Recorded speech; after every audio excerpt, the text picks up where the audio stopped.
Muito bom dia, muito boa tarde, muito boa noite, dependendo do horário que você vai ouvir essa mensagem, esse estudo bíblico. Eu gostaria nesta hora fazer uma oração junto de você, para que você tenha uma compreensão muito especial, porque esse estudo é sobre a lei de Deus, é a lei eterna, é aquela que não mudou, não vai mudar eternamente. Você precisa conhecer esse estudo nesta hora. Feche os seus olhos e ore comigo. Nosso querido Deus, nosso eterno Pai, nós estamos aqui fazendo esse estudo maravilhoso com essa pessoa, esse ouvinte que está aí, e nós precisamos, ó Pai querido, invocar o Teu Santo e Bom Espírito, para que o Senhor possa fazer-nos entender e colocar em prática em nossa vida para a Tua honra e Tua glória, para sermos um dia salvos por Teu reino. Cuida disso, Pai querido, nesta hora, em nome de Jesus, amém. A lei de Deus, a lei eterna, é algo que nós precisamos ter um ponto de espera aqui para nós podermos fazer referência. A palavra de Deus, do Gênesis ao Apocalipse, ela mostra isso, que Deus não teve mudança da sua lei, e essa lei é o que caracteriza a diferença do iníquo e do Filho de Deus. Daqueles que não querem ser filhos de Deus e daqueles que querem ser filhos de Deus. Aqueles que querem ser filhos de Deus não vão fazer questionamentos disso, daquilo outro. É uma pessoa obediente às coisas de Deus. Ele questiona com Deus, ele luta com Deus, mas dentro de uma ética que Deus, ele ama esse tipo de questionamento. Mas ele não fica questionando a veracidade ou não daquilo que está escrito. Veja bem, Jesus, ele matou as reivindicações de Satanás, todas as suas tentações, com a palavra está escrito. Jesus mostrou para nós que o que está escrito, está escrito. E os 10 mandamentos, eles estão em Êxodo, do verso 1, do capítulo 20, do verso 1 ao verso 18. 17, mais precisamente, porque ele termina falando no verso 18 em diante, mais coisas até a parte que diz que foi escrita com o dedo de Deus. Esta lei aqui, ninguém escreveu, foi o próprio Deus que escreveu com o seu dedo. Ele não jogou, como às vezes os filmes fazem aí, com fogo e tal. Não, é com o dedo de Deus, está escrito isso. E eu creio nisso. Por quê? Porque isso representa o caráter de Deus. Então aqui fala o primeiro mandamento, está no verso 1 e 2. Diz assim: então falou Deus estas palavras: eu sou o Senhor teu Deus, que te tirei da terra do Egito, da casa da servidão. Verso 3, não terás outros deuses diante de mim. Veja bem, essa servidão que Deus fala é a servidão de Satanás. Se você não guarda esses mandamentos aqui, como estão escritos aqui, você ainda está na servidão de Satanás. Isso é muito importante. Deus escreveu aqui que só vai servir esses 10 mandamentos para aqueles que Deus tira da servidão de Satanás. Se você está na servidão de Satanás, você não vai guardar esses 10 mandamentos aqui. Porque o capeta não vai deixar você servir a Deus de forma plena e principalmente como está escrito aqui. Muito cuidado com isso.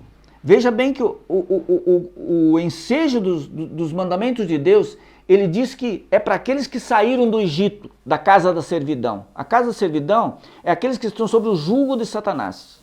É muito importante isso, se você não sabia disso, você veja que a palavra de Deus ela é muito clara. Então ele diz que se você saiu do jugo de Satanás, você tem em primeiro lugar a Deus. Deus não quer ser dividido com ninguém. Primeiro mandamento: não terás outros deuses diante de mim.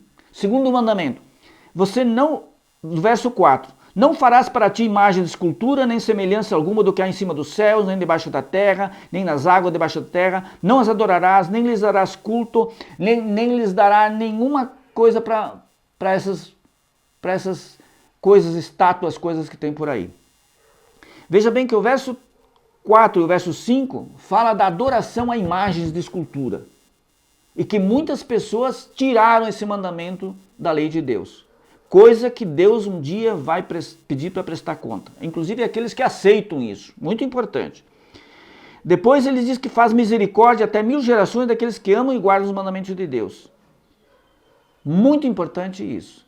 Então o segundo mandamento é não fazer imagem de escultura, não ter imagem de escultura e não adorar imagem de escultura, nem venerar nada. A imagem de escultura joga no lixo.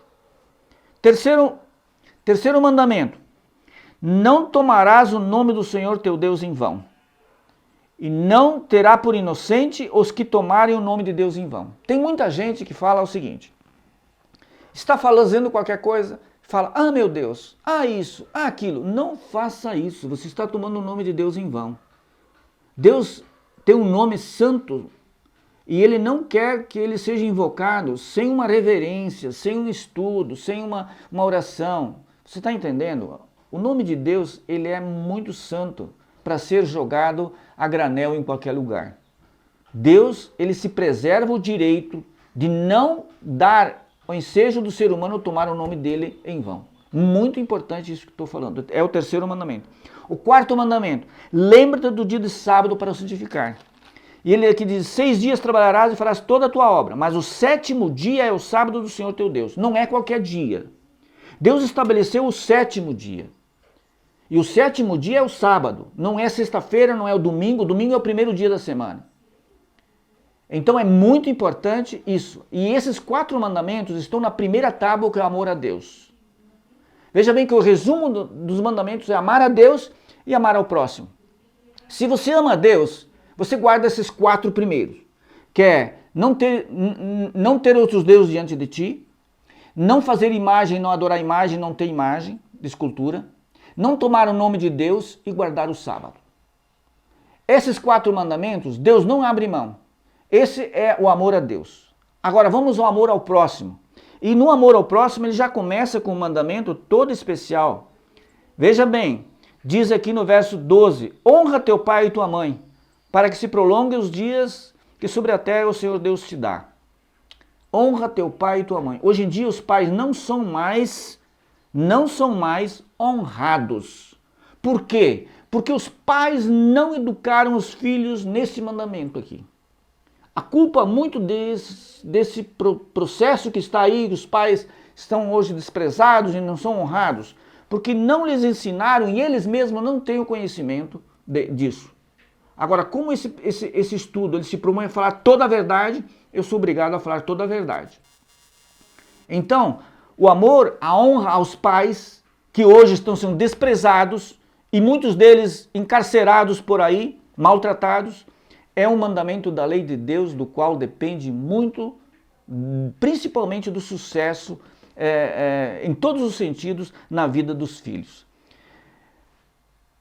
Quinto mandamento, não matarás. Sexto mandamento, não adulterarás. O 7º, 8º, não furtarás. 9º, não dirás testemunho contra o teu próximo. 9º, não cobiçarás a casa do teu próximo. É o 10º, né? 10º, não cobiçarás a casa do teu próximo, nem cobiçarás a mulher do próximo, nem o seu servo, nem a sua serva, nem coisa nenhuma. Então veja bem, muito importante esses 10 mandamentos. Muito importante. O 7º, quando diz aqui, não adulterarás, hoje em dia, quem não adultera não está dentro de um sistema que está aí toda a prova. Mas esse é um mandamento que muita gente vai ficar fora do céu por causa desse mandamento aí. É algo muito especial que Deus deixou aí. Mas, querido, esse mandamento, como Jesus fez referência aos mandamentos, veja o que está escrito em Mateus capítulo 5, versos 17 e 18. Eu não vou ter tempo de ler tudo isso, mas eu vou deixar como tema de casa isso para você. Mateus 5, no Sermão do Monte, Jesus fala no verso 17 e verso 18 algo muito importante. E em Mateus 19, verso 17, também muito importante, o que ele diz para o filho rico, aquele moço que foi ter com Jesus e perguntou o que ele devia fazer para ser salvo. Mateus 19, verso 17. Em São João 15, verso 10, no Evangelho de São João 15, verso 10, Jesus fala algo muito interessante sobre os mandamentos. Esses aqui já vão dar ensejo para você de formar, lembra dos copos que eu coloquei aqui no início da palavra de Deus, vão formar então uma teologia, uma regra de fé muito importante que nós temos aí então. Deus não permite mudança nesse aspecto. Em Malaquias capítulo 3, verso 6, em Apocalipse 22, verso 18 e 19, lá em Malaquias, Deus diz que ele não muda, ele não tem nenhuma consideração de mudança. Por isso que nós não somos consumidos. Em Apocalipse 22, verso 18 e 19, Deus tem uma maldição para aqueles que alteram a palavra dele. Muito importante, em Tiago 1, verso 17 e verso 18 também fala que Deus não tem sombra nem variação de mudança. Muito importante isso. Paulo, aos Romanos, no capítulo 3, 31, faz uma referência muito importante, do qual ele havia feito no capítulo 7 de Romanos, verso 12, onde ele diz que a lei é santa, justa e boa. Quando Paulo, em Romanos 7, verso 12, ele diz que a lei é santa, justa e boa, ele faz uma ligação dos 10 mandamentos com o caráter de Deus. Os 10 mandamentos eles são tão santos, tão puros, que você deve refletir muito antes de quebrá-los ou não praticá-los. É muito importante isso. Em Daniel, no capítulo 8, o verso 12, e no capítulo 7, verso 25, no capítulo 7, verso 25, ele diz que ia ter um poder na terra, uma religião na terra, que ia alterar isso, que ia mudar isso. Isso Daniel fez referência a 600 anos antes de Cristo. Muito importante isso, muito importante isso. Veja bem, Daniel faz uma referência de que um poder, uma religião na terra ia mudar tudo isso. E como de fato mudou. Deus, ele é muito especial nas suas referências, do qual nós precisamos compreender. Agora, veja bem, esta condição, ela é muito, mas muito mesmo ligada à nossa salvação, porque quebrar os mandamentos de Deus é pecado direto. Quando Daniel fala no capítulo 8, verso 12, em Daniel 7, 25, e ele diz que seria alterado e jogados a verdade por terra, nós precisamos compreender o que Paulo fala em Romanos no capítulo 1, verso 25. Muito importante, Romanos 1, verso 25. Em Marcos 7, de 6 a 9 e o verso 13 também. Em Atos 5, verso 29, e Paulo falando para Tito, no capítulo 1, verso 14, Tito 1, verso 14, você vê as referências dos quais essa verdade foi jogada por terra, mas que Deus não deu autorização e não deixa que isso aconteça. Por isso que você está sendo convidado a fazer parte de conhecer todos esses estudos, para que você possa então compreender a verdade e colocá-la em prática, para não ser um cativo de Satanás, para não poder então realmente obedecer a todas essas verdades que Deus nos deixou. Mas eu preciso colocar uma coisa muito importante para você. Satanás tem um ódio violento desta lei moral de Deus, porque ele foi o primeiro a desobedecer no céu. E ele disse que não havia ser humano capaz de realmente obedecer os mandamentos de Deus.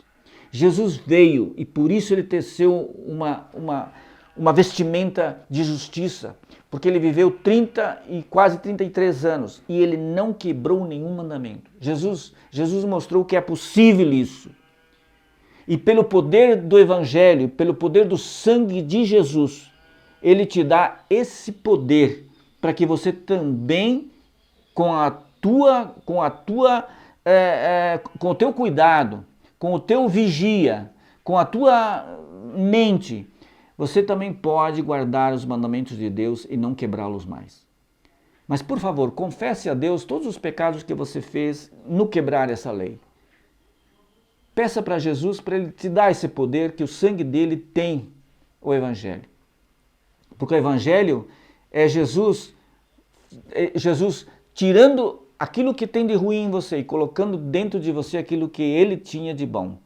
O evangelho é uma troca, mas você precisa se arrepender, confessar os pecados e sair desta maratona de quebrar os mandamentos de Deus e ser um salvo. Eu espero que você tenha compreendido e que você seja um dia um salvo. Amém.